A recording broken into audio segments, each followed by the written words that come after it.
imman keenya rikeetti dhangalaasna ilmoota abbaa waanuu dadhabe abbaat ilmoosaa waallachuu dadhabe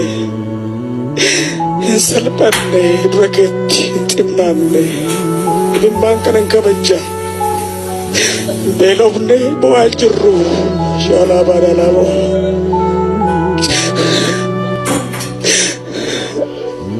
mana dhabnee mana si gaafachaa jirru nu dhageessennee si amannaa ati abbaa abboota keenyaa duwwaa miti nuufis abbaa keenyadha. Dhaloota kana tuffattee bara kee garaan kutattu dhaloota kana ciigaatee garaan kutattu al tokko gadi nuuf jedhi kunoo gadi jenne fuula keetti kunoo lafa dhoofne fuula keetti kunoo addaan lafa dhoofne fuula keetti sitti tola taanaan kunoo addaan lafa dhoofne biyya keenyaa biyyaa jirra dhalootaa biyyaa jirra.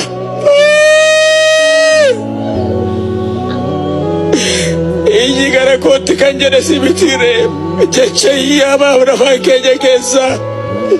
caba laphee keenyaa sitti mannaa madaa garaa keenyaa sitti mannaa iyya garaa keenya iyyaa jira lubbuu keenyatti iyyaa jira dura keetti imimmaan keenya dhangalaasaa jira dura keetti nutti baay'ate dukkanni dukkana keessatti ijoollee godhannee dukkana keessatti guddisnee dhiisnee deemaa jirra. Abbootii salphatanii gurguddoota xinnaatanii iyyaa jirra dachee keenyatu dhiiga quufee hin ciigee sareetu foon namaa quufee waaqayyoon hin dadhabne kunoo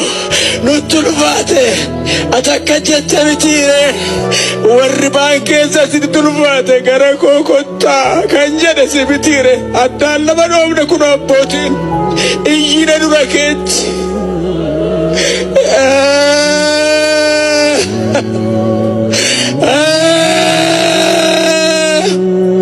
Haadha ilmoo wajjin badee